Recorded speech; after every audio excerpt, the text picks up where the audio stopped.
ગોધરા શહેરના ભૂરાવાવ વિસ્તારમાં આવેલી વલ્લભનગર સોસાયટી ખાતે વલ્લભનગર યુવક મંડળ દ્વારા આયોજિત શેરી ગરબા આ વર્ષે અંબાજીના ભાદરવી પૂનમના મેળાની ડેકોરેશન થીમના કારણે આકર્ષણનું કેન્દ્ર બન્યા છે।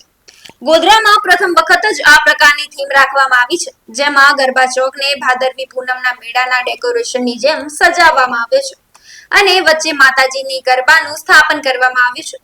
આ ઉપરાંત એક વિશાળ પોસ્ટર દ્વારા માતાજીના 9 દિવસના મહત્વને પણ સમજાવવામાં આવ્યું છે।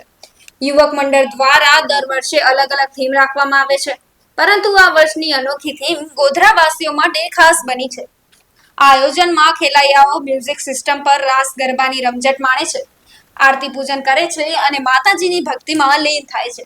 આયોજકે ગરબા ચોકમાં એક પ્રતિભા પેજ પણ બનાવ્યું છે, જ્યાં ગરબા રસિકો પોતાના અભિપ્રાયો લખી શકે છે, જેના કારણે ગરબાની લોકપ્રિયતા વધી છે અને આસપાસની સોસાયટીઓમાંથી પણ ભાવિકો આ ડેકોરેશન જોવા માટે આવી રહ્યા છે।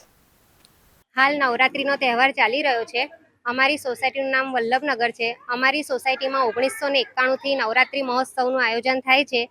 નવરાત્રીમાં 9 દિવસ માતાજીની પૂજા અર્ચના કરવામાં આવે છે, પરંતુ 9 દિવસનો મહિમા શું છે તે દર્શાવતા પોસ્ટર સાથે અમે અમારું પંડાલ સજાવ્યું છે અને જુદી જુદી સોસાયટીમાંથી, ગોધરા શહેરમાંથી, જુદા જુદા વિસ્તારમાંથી લોકો અમારી સોસાયટીના ગરબા મહોત્સવ જોવા માટે આવે છે।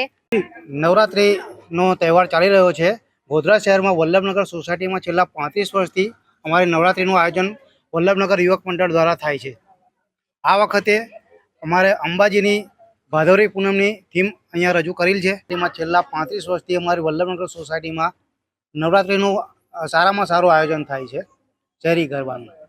અને આ વખતે અમે ભાદરવી પૂનમની અંબાજીની થીમ રજૂ કરેલ છે। તે ઉપરાંત અમે 9 દિવસના નોરતાનું મહત્ત્વ સમજાવેલું છે।